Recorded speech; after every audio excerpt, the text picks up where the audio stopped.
नमस्कार साथियों, कैसे हैं आप सभी। उम्मीद करते हैं आप सभी अच्छे होंगे, मस्त होंगे। बिहार सरकार शिक्षा विभाग की तरफ से आप देखेंगे एक ही दिन में 2 नोटिस आपका जारी किया गया है ट्रांसफर को लेके। कभी कहा जाता है कि ट्रांसफर होगा, कभी उस पर रोक लगा दी जाती है, फिर आप देखेंगे संशोधन करके कहा जाता है कि विशेष शिक्षकों का ट्रांसफर होगा। उसी योजना में आप देखेंगे कि 21/11/2024 यानी आज के दिन में 2 नोटिस आपकी जारी हुई है। एक ये जारी हुई है और इसी से जुड़ा हुआ एक और आप देखेंगे कि ये भी आपका 21/11/2024 ये भी आज ही के डेट में जारी हुआ है। तो दोनों में क्या कहा गया है मैं आपको बता दे रहा हूँ, देख लीजिए, समझ लीजिए।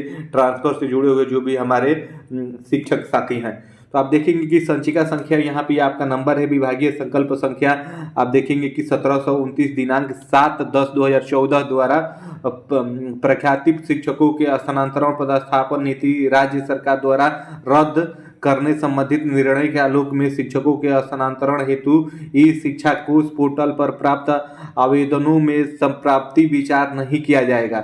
यानी आप जो पहले है आप देखेंगे कि जो कुछ अभ्यर्थी कुछ शिक्षक साथी ने ट्रांसफर के लिए वहां पे आवेदन कर दिया था, तो आप देखेंगे कि बोला गया है कि उस पर विचार नहीं किया जाएगा। पूर्व से ई शिक्षा पोर्टल पर ऑनलाइन स्थानांतरण पदस्थापन हेतु समर्पित सभी आवेदन रद्द समझे जाएंगे। मेरे कहने का मतलब वही है। आप देखेंगे कि 1.5 लाख के आसपास में शिक्षकों ने ट्रांसफर के लिए वहां अप्लाई किया था, तो उसी को कहा जा रहा है कि उसको अब रद्द कर दिया गया है, या आप इतना समझिए उसको। उसके बाद आगे देखेंगे कि विभिन्न स्रोतों के अनुरोध में प्राप्त हो रहे हैं कि कुछ शिक्षक विशेष समस्याओं से ग्रसित होने के कारण स्थानांतरण हेतु इच्छुक है। ऐसे शिक्षकों को किसी विशेष समस्या के कारण अपने स्थानांतरण हेतु इच्छुक हैं, वे ई शिक्षा पोर्टल पर अपना प्रत्यावेदन नए सिरे से दिनांक 1/12/2024 से लेकर 15/12/2024 तक ऑनलाइन समर्पित करेंगे।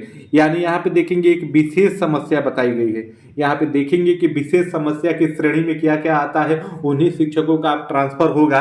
तो विशेष समस्या की श्रेणी में आने के लिए आप देखेंगे शिक्षा विभाग इसके बाद एक श्रेणी जारी करेगा, एक PDF जारी करेगा। उसमें वो बताएगा कि क्या क्या विशेष आपकी समस्या में आते हैं, विशेष समस्या के अंतर्गत कौन कौन सी आपकी समस्याएं आती है, वो जारी करेगा। अगर उससे आप जुड़े हुए हैं तो आपका ट्रांसफर होगा। और ये देखेंगे कि ये अब डेट भी दे दिया गया है कि 1/12 यानी 1 दिसंबर से लेके आप 15 दिसंबर तक ऑनलाइन का आवेदन कर सकते हैं ट्रांसफर के लिए। मेरे भाई, ट्रांसफर के लिए यहाँ पे देख सकते हैं पंकज कुमार, शिक्षा निर्देशक प्राथमिक, यहाँ पे आपका ये उनके द्वारा सिग्नेचर भी है। और विशेष समस्या ही काफी महत्वपूर्ण हो जाता है मेरे भाई।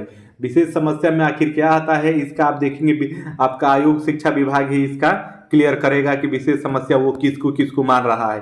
तो उसी का ये शुद्धि पत्र है मेरे भाई। आप देखेंगे कि जो आपका ऊपर बताया गया है उसी का ये शुद्धि पत्र है, यहाँ पे देख सकते हैं। इसमें कुछ है नहीं, इसमें कुछ है नहीं, बस आप थोड़ा सा संशोधन करने के लिए बताया गया ऊपर।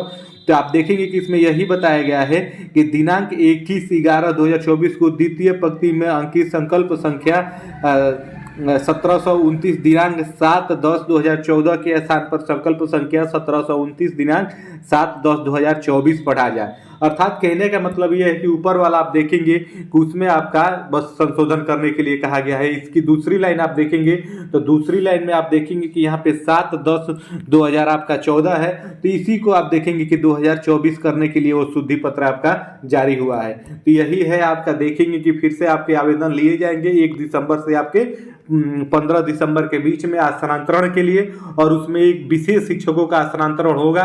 तो विशेष शिक्षक के श्रेणी में कौन कौन आते हैं इसके लिए शिक्षा विभाग आप देखेंगे इसके बाद तुरंत नोटिस जारी करेगा और उसमें जो जो क्राइटेरिया वो देगा, अगर उसमें आप आते हैं विशेष समस्या के अंतर्गत तो आपका ट्रांसफर होगा। यही आप देखेंगे कि आज की न्यूज है। फिर मिलते हैं नेक्स्ट अपडेट के लिए, तब तक के लिए आप सभी को जय हिंद।